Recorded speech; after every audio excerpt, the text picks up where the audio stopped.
1907 में जन्मे भगत सिंह एक ऐसे दुनिया में आए जो उथल पुथल से भरी थी।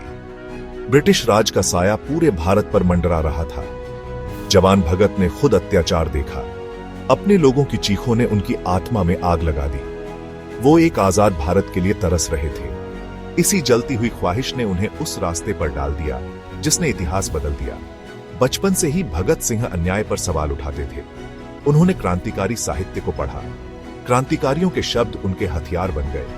वो एक ऐसे देश का सपना देखते थे जो अत्याचार की बेड़ियों से मुक्त हो।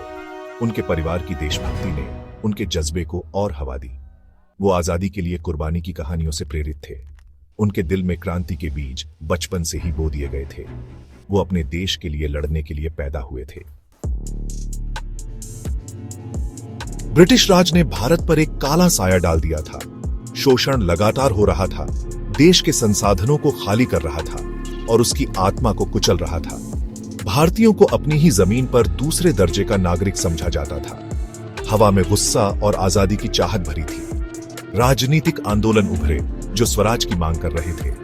भारतीय राष्ट्रीय कांग्रेस हालांकि शांतिपूर्ण तरीके की वकालत करती थी, लेकिन जनता को जगाने में उसकी अहम भूमिका थी।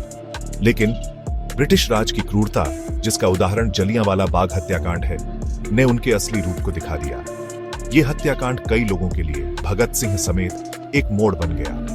बेकसूर लोगों की हत्या ने उनके गुस्से को और बढ़ा दिया और उनके इरादे को मजबूत कर दिया। उन्हें एहसास हो गया कि आजादी थाली में परोस कर नहीं मिलेगी, इसे छीनना होगा, चाहे हथियार उठाने पड़े। चंद्रशेखर आजाद और राम प्रसाद बिस्मिल जैसे क्रांतिकारियों से प्रभावित होकर भगत सिंह हिंदुस्तान रिपब्लिकन एसोसिएशन या HRA में शामिल हो गए। यह संगठन भारतीय स्वतंत्रता संग्राम में एक महत्वपूर्ण भूमिका निभा रहा था। HRA आजादी के रास्ते के रूप में सशस्त्र क्रांति में विश्वास रखता था। उनका मानना था कि स्वतंत्रता केवल संघर्ष और बलिदान से ही प्राप्त की जा सकती है। वो हिंसा को अत्याचारी की क्रूरता के खिलाफ एक जरूरी जवाब मानते थे। उनके लिए यह एक न्याय संगत प्रतिरोध का तरीका था। भगत सिंह की विचारधारा तेजी से बदली। उन्होंने क्रांतिकारी साहित्य पढ़ा और अपने विचारों को और अधिक स्पष्ट किया। वो गांधी जी के अहिंसक प्रतिरोध के दर्शन से आगे बढ़ गए। उनके लिए यह तरीका पर्याप्त नहीं था। वो इसे एक क्रूर साम्राज्य के खिलाफ बेअसर मानते थे। उनके अनुसार ब्रिटिश शासन के खिलाफ सशस्त्र प्रतिरोध ही एकमात्र विकल्प था। वो आग का जवाब आग से देने में यकीन रखते थे। उनके लिए यह एक न्याय संगत और आवश्यक कदम था। उनकी क्रांतिकारी गतिविधियां ब्रिटिश हुकूमत को हर मोड़ पर चुनौती देने के साथ शुरू हुई। उन्होंने हर संभव तरीके से ब्रिटिश शासन का विरोध किया। काकोरी ट्रेन डकैती में उनकी भागीदारी, जो HRA की गतिविधियों के लिए पैसे जुटाने का एक साहसिक कदम था, ने उनके समर्पण को दिखाया।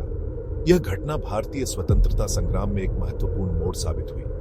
वो अब सिर्फ एक क्रांतिकारी विचारक नहीं थे, वो एक्शन में यकीन रखने वाले इंसान थे। उन्होंने अपने विचारों को क्रियान्वित करने में कोई कसर नहीं छोड़ी। वो एक्शन में यकीन रखने वाले इंसान थे। उनके नेतृत्व में HRA ने कई महत्वपूर्ण अभियानों को अंजाम दिया। ब्रिटिश सरकार ने उन्हें खतरनाक अपराधी घोषित कर दिया। उनके खिलाफ कई वारंट जारी किए गए। उन्हें क्या पता था कि उन्होंने एक सोते हुए शेर को जगा दिया है। भगत सिंह ने भारतीय स्वतंत्रता संग्राम में एक नई ऊर्जा और जोश भर दिया। भगत सिंह की हिम्मत, साम्राज्य के दिल में डर पैदा करना। उनकी बहादुरी और निडरता ने ब्रिटिश साम्राज्य की नींव हिला दी। अंग्रेज भगत सिंह से डरते थे, सिर्फ उनके कामों से नहीं, बल्कि उनके विचारों से भी। उनके विचारों ने ब्रिटिश हुकूमत को चुनौती दी। वो एक करिश्माई नेता थे जो लोगों के जज्बातों को भड़का सकते थे। उनकी आवाज में एक जादू था जो लोगों को प्रेरित करता था। उनके शब्द किसी भी तलवार से तेज हथियार थे।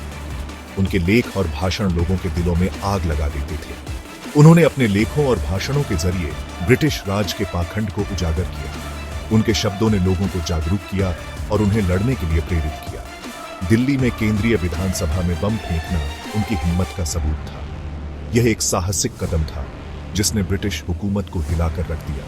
उनका मकसद किसी को मारना नहीं था, बल्कि एक बयान देना था। यह एक प्रतीकात्मक कार्य था जो ब्रिटिश हुकूमत के खिलाफ एक जोरदार ऐलान था। यह विरोध का एक प्रतीकात्मक कार्य था, एक जोरदार ऐलान कि भारत के युवाओं को चुप नहीं कराया जा सकता। यह एक संदेश था कि स्वतंत्रता की लड़ाई जारी रहेगी। इस घटना ने ब्रिटिश प्रशासन को हिलाकर रख दिया। उनके बीच डर और चिंता फैल गई। उस समय की खुफिया रिपोर्टों से भगत सिंह के बढ़ते प्रभाव पर उनकी चिंता का पता चलता है। ब्रिटिश अधिकारी उनके हर कदम से चिंतित थे। उन्होंने जनता को लामबंद करने और उनके अधिकार को चुनौती देने की उनकी शक्ति को पहचाना। भगत सिंह ने लोगों को एकजुट किया और उन्हें लड़ने के लिए प्रेरित किया। डर साफ दिख रहा था। ब्रिटिश हुकूमत भगत सिंह के प्रभाव से घबराई हुई थी। बम और बंदूकों से परे असली मकसद। भगत सिंह का मकसद सिर्फ बम और बंदूकों से कहीं आगे था। उन्होंने एक सच्चे आजाद भारत का सपना देखा था, न सिर्फ राजनीतिक रूप से बल्कि सामाजिक रूप से भी। उन्होंने एक ऐसे समाज का सपना देखा था जो गरीबी, जातिवाद और अज्ञानता से मुक्त हो। उनके लेख, खासकर मैं नास्तिक क्यों हूं और अछूतों की समस्या, उनके न्यायपूर्ण और समान समाज के दृष्टिकोण की झलक दिखाते हैं। उन्होंने गहरे सामाजिक मानदंडों को चुनौती दी और सभी भारतीयों के लिए पूर्ण समानता की वकालत की। वो शिक्षा की शक्ति में विश्वास रखते थे। वो इसे अज्ञानता और अंधविश्वास की बेड़ियों से दिमाग को आजाद करने की कुंजी मानते थे। वो ऐसे भारत के लिए तरसते थे जहां सभी को समान अवसर मिले। उनकी क्रांति सिर्फ राजनीतिक आजादी के बारे में नहीं थी, ये सामाजिक परिवर्तन के बारे में थी। आजादी की कीमत, एक शहीद की विरासत। उनके बढ़ते प्रभाव से डरकर ब्रिटिश राज ने उन्हें एक उदाहरण बनाने का फैसला किया।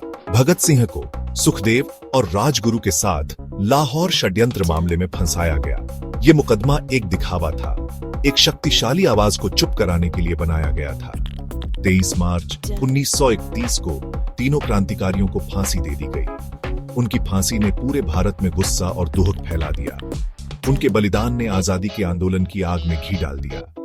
मौत के सामने भगत सिंह की निडरता ने उन्हें एक किंवदंती बना दिया। जेल से उनका आखिरी खत, मैं नास्तिक क्यों हूं, उनकी अटूट भावना और उनके आदर्शों के प्रति उनकी प्रतिबद्धता का प्रमाण बन गया। उनकी कहानी आने वाली पीढ़ियों के लिए आशा और प्रेरणा की किरण बन गई। भगत सिंह आज भी जिंदा है। कार्रवाई का आह्वान, उनका जीवन और विचारधारा आज भी हमारे दिलों में गूंजते हैं। भगत सिंह की विरासत इतिहास के पन्नों से कहीं आगे तक फैली हुई है। उनकी कहानियां और उनके विचार आज भी हमें प्रेरित करते हैं। उनका जीवन और बलिदान आज भी लाखों लोगों को प्रेरित करता है। उनकी वीरता और साहस हमें अपने कर्तव्यों की याद दिलाते हैं। वो हमें याद दिलाते हैं कि आजादी मुफ्त नहीं मिलती। इसके लिए संघर्ष और बलिदान की आवश्यकता होती है। इसके लिए साहस, बलिदान और न्याय के प्रति अटूट प्रतिबद्धता की जरूरत होती है। हमें उनके आदर्शों को अपनाना चाहिए। उनकी कहानी कार्रवाई का आह्वान है, जो हमें उन मूल्यों के लिए लड़ने का आग्रह करती है जो उन्हें प्रिय थे, समानता, न्याय और आजादी। ये मूल्य आज भी उतने ही महत्वपूर्ण हैं। ये एक याद दिलाता है कि हमें अपनी आजादी को कभी हल्के में नहीं लेना चाहिए। हमें इसे संजोना और संरक्षित करना चाहिए। हमें लगातार ऐसे समाज के निर्माण के लिए प्रयास करना चाहिए जो उत्पीड़न, भेदभाव और अन्याय से मुक्त हो। यह हमारी जिम्मेदारी है। भगत सिंह का एक आजाद और समान भारत का सपना अभी भी अधूरा है। हमें इसे पूरा करने के लिए मिलकर काम करना होगा। यह हमारा कर्तव्य है कि हम उनके द्वारा जलाई गई मशाल को उठाएं और आगे बढ़ाएं। हमें उनके सपनों को साकार करना है। आइए उनके बलिदान का सम्मान करें और उस भारत के निर्माण की दिशा में काम करें जिसकी उन्होंने कल्पना की थी। एक ऐसा राष्ट्र जो सभी के लिए आजादी, समानता और न्याय के असली अर्थ का प्रतीक हो। यह हमारा संकल्प होना चाहिए।